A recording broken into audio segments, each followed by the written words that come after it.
সপ্তাহ শেষ হলে গ্রীষ্ম পারদ কত চড়বে বড় আপডেট হাওয়া অফিসার। ফেব্রুয়ারির শুরুতেই রাজ্যে শীতের দাপট অনেকটাই কমে এসেছে। জানুয়ারিতে যেখানে পারদ দ্রুত নামছিল, এখন সেখানে উল্টো চিত্র, তাপমাত্রা ধীরে ধীরে ঊর্ধ্বমুখী। আলিপুর আবহাওয়া দফতর জানিয়ে দিয়েছে, শীতের বিদায় ঘণ্টা কার্যত বেজে গিয়েছে। বিশেষ করে দিনের বেলায় শীতের অনুভূতি ক্রমশ কমবে। উইকেন্ডে সর্বনিম্ন তাপমাত্রা 2 থেকে 3 ডিগ্রি সেলসিয়াস পর্যন্ত বাড়তে পারে। রবিবারের মধ্যে দিনের শীত প্রায় উধাও হয়ে যাওয়ার সম্ভাবনা। কলকাতায় আপাতত ভোর ও রাতে হালকা শীতের আমেজ বজায় থাকবে। আজ শহরের সর্বনিম্ন তাপমাত্রা 15.6 ডিগ্রি সেলসিয়াস।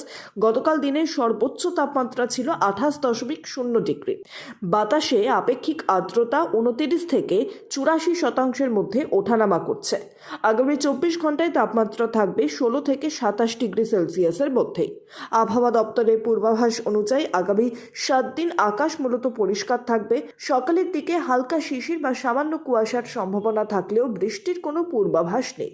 পুরো সপ্তাহ জুড়েই শুষ্ক আবহাওয়া বজায় থাকবে। দক্ষিণবঙ্গের জেলাগুলিতে আজও দিন ও রাতের তাপমাত্রা স্বাভাবিকের তুলনায় কিছুটা কম।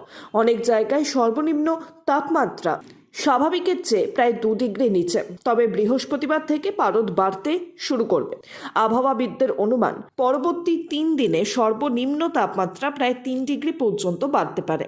সকালে হালকা শিশির বা কুয়াশা থাকতে পারে, তবে দক্ষিণবঙ্গের সব জেলাতেই আবহাওয়া থাকবে শুষ্ক।